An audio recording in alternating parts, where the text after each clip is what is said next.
Welcome to part two of my personal history and my struggles and what have you. It's the sequel to My Body is My Enemy. And now we're going to talk about how my mind is my enemy. So, it's like the last video, this will touch on some pretty distressing topics.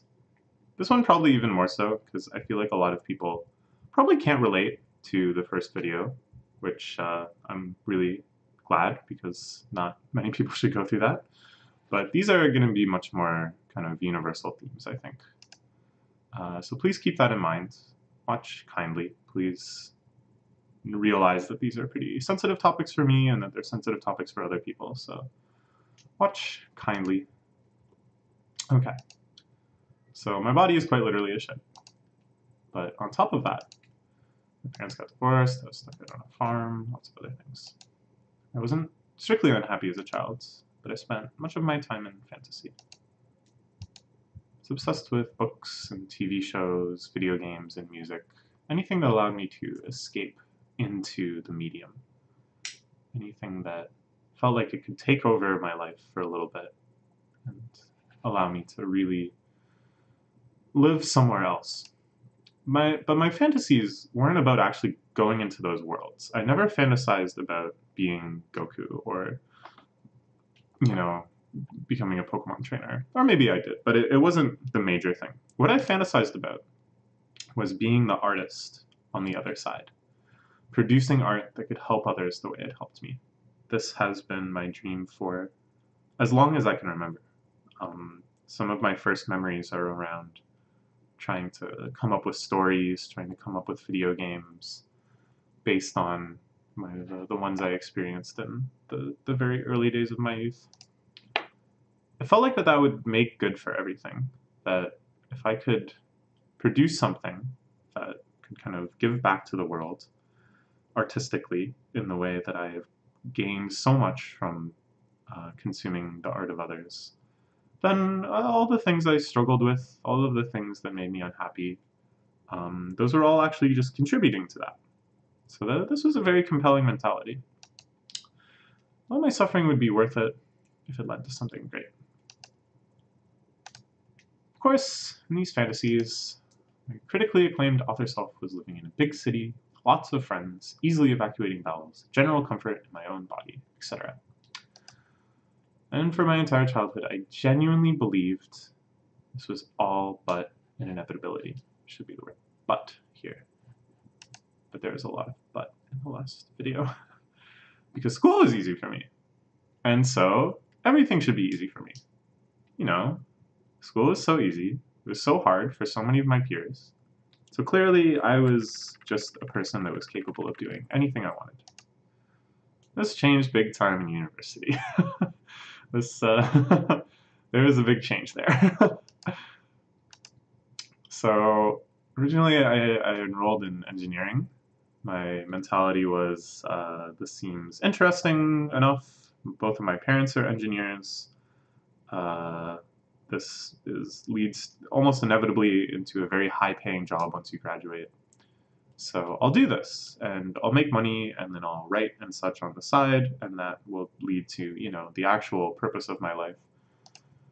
Yeah, and I thought it would be easy too. I'll be honest, I really thought it would be easy, because high school math I found easy, so how much harder could this be? But, you know, it didn't work at all.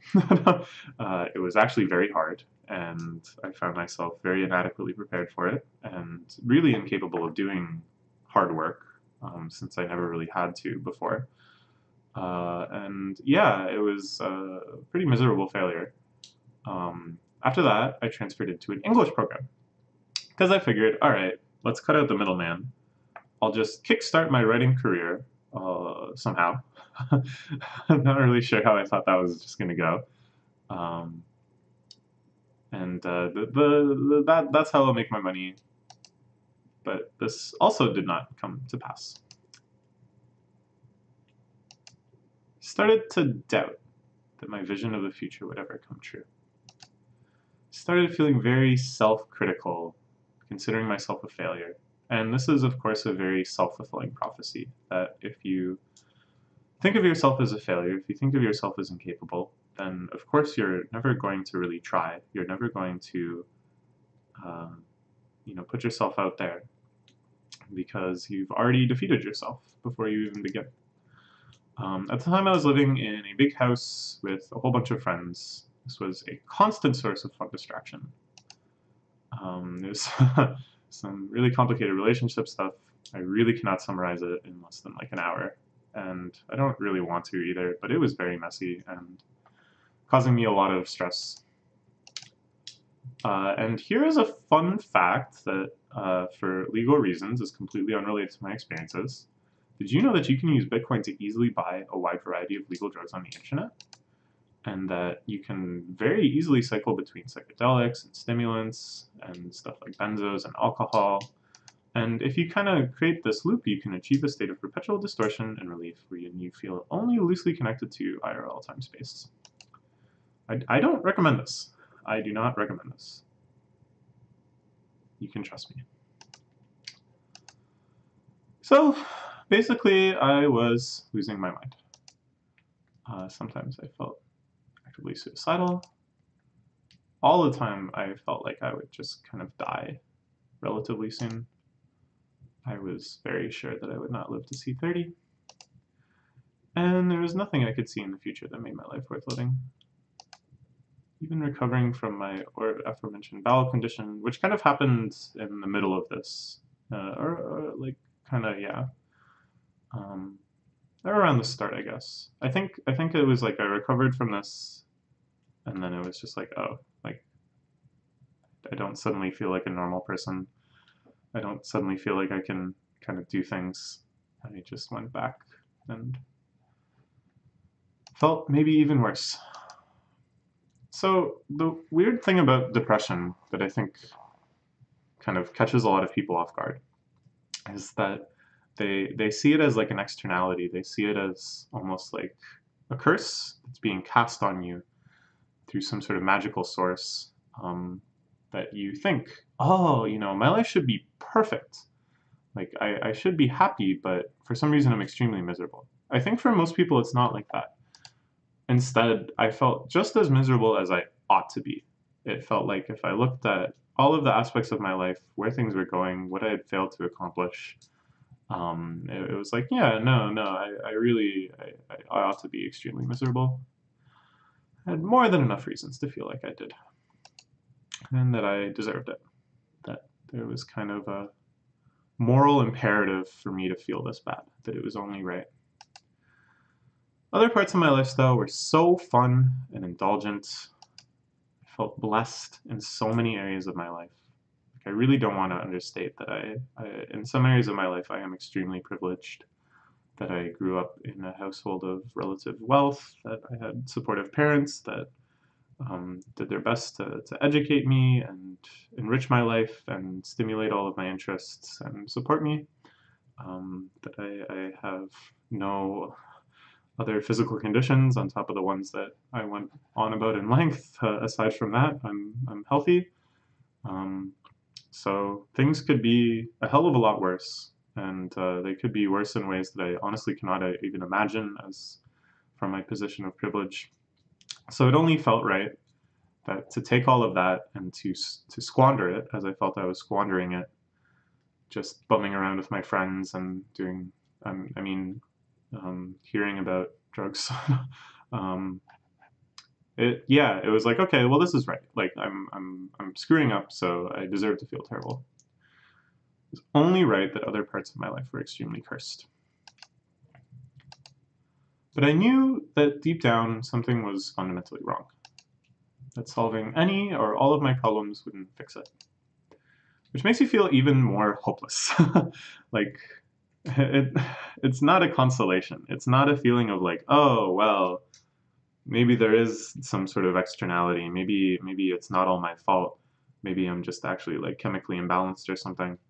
But that really doesn't help. It just feels like the abyss opens up even wider.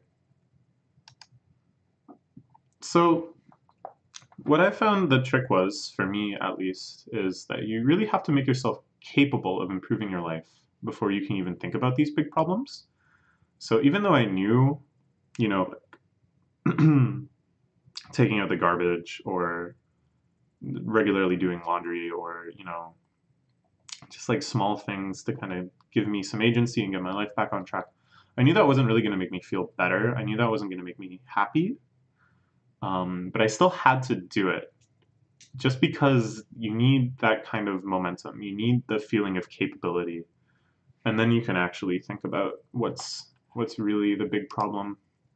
This lesson took me a long time to learn because sometimes I would, in fits and starts, try to improve my life. And within a week, I'd just be like, what's the point? I feel the same. What's the point? What am I doing? So many times I would kind of take stabs at this and fail and have to try again. After an extremely dramatic breakdown that I really don't want to summarize, I started seeing a therapist, which is something that I really obviously should have been doing since I was a child, given the kind of stuff I dealt with as a child, the shit I dealt with. But it took me into my adulthood to realize, hey, maybe this could help, and it really did. We focused on addressing things causing me anxiety or incapability in my daily life, just kind of getting stuff done, getting a sense of momentum and agency. Slowly, I regained a lot of agency and normality in my life. Still plenty of ups and downs, of course. Like, it wasn't just like turning on a switch, but that I was at least capable of facing those challenges. I was at least making progress. Mental health is hard. Mental health is very hard. So one thing that always nagged at me was like, how do you distinguish between issues in your life and symptoms of some inherent problem? Like, am I reasonably stressed just because I have a lot of stuff going on and the brain secreting cortisol and giving, that sense of like worry to kind of keep things in your mind? That's just how the brain works, and it's not necessarily a bad thing.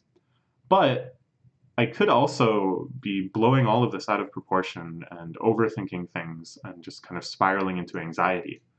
Where do I draw the line? Like, what is it for normal people? Like, how do I know when it's actually okay?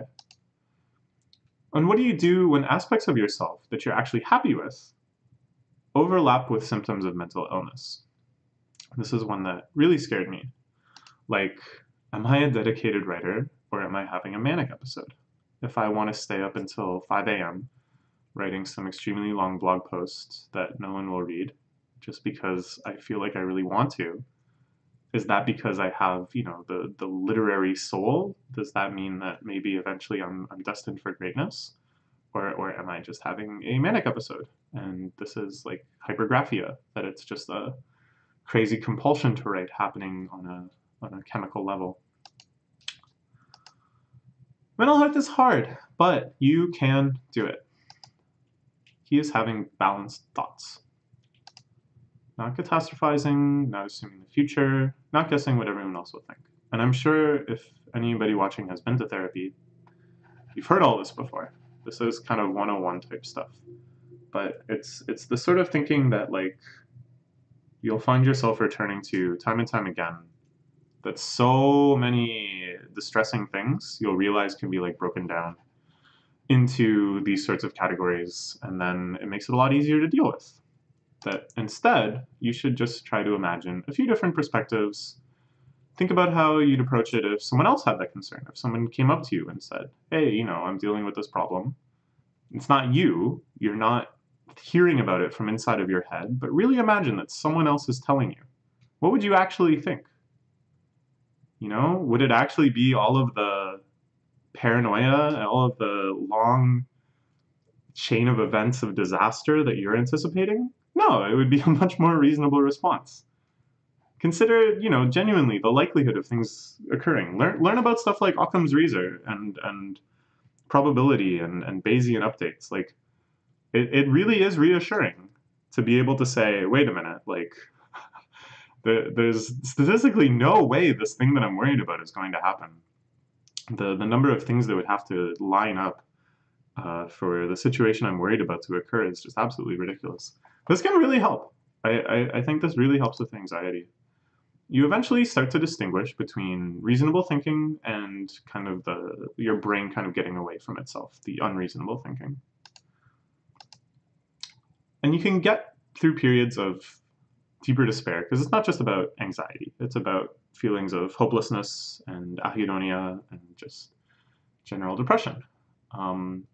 But you should have faith in your future self. You can remember despair like this before, and here it is again. But then, in between, you had some good times. You accomplished some things, and those things will happen again. Like, you really do have things to live for.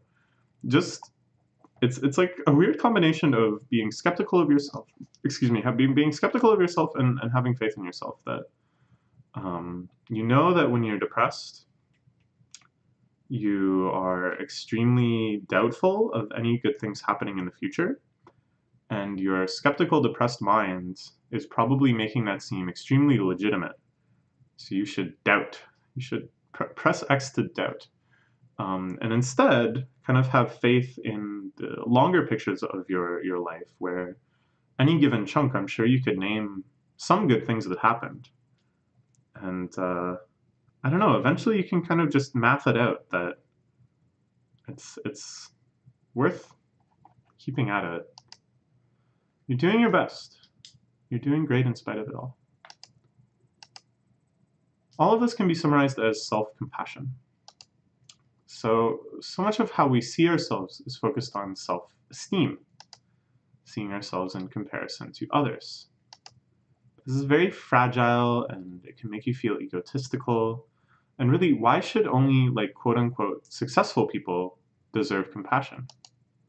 Instead, you should treat yourself like you would a dear friend. All of this felt really great to kind of learn and internalize. My life felt like it was improving. I no longer felt like depressed most of the time. I really didn't. I felt just crazy because I felt so depressed every day for like years and years and years. But it still felt like I was ignoring something bigger. There was still some disconnect between me and being a real person. I felt like the structure I had built up of happiness and productivity, if it fell away, I would be reduced to nothing. And this occasionally happened. There was nothing substantial underneath. But what was this fundamental problem? Was it my struggling quote-unquote artistic career? But no, I was actually feeling pretty happy with that. You know, like, I wasn't successful, but I was doing things that I really enjoyed, and I was sharing them with a small but really caring audience that I felt really appreciated what I was trying to do. And I was improving, and I felt like I was expressing myself better and better, and kind of coming up with more interesting and novel things to say and do. So I was happy. Was it the fact that the world was going to hell in 7 different ways simultaneously? But that actually kind of feels more rousing than debilitating. Like, you know, when I read about politics, I just get angry. I don't get sad. Well, I do get sad, but mostly I just get angry. And I feel like there's no point in feeling despair about the state of the world. No, there is a point. I shouldn't try to talk about this. At any rate, that didn't contribute to this deep fundamental problem, at any rate. Was it the inevitability of the death of everyone I care about? Nothing to do about that. See, when I was depressed, all of this stuff weighed so heavily on me, and it felt like these were like the fundamental problems of my life. That, you know, all I had to look forward to was death. I was never going to succeed. I was just going to fail my entire life. That the world was not worth living in. That, you know, things were just getting worse and worse and worse every time you read the news. But once I was kind of out of this depressive period, all of those things seemed, you know, much more manageable. They just kind of felt like part of my life. But there was something else. It was something that had been bothering me this whole time. Something I believed to be so hopeless that I had given up even considering it. But I learned that it could actually be challenged, could be surpassed. There's a lot of typos in these slides. I was pretty emotional writing them. I think I was more emotional writing them than I am making these videos. Making these videos is actually kind of fun. But yes, the old enemy returns. See you in part 3. Goodbye.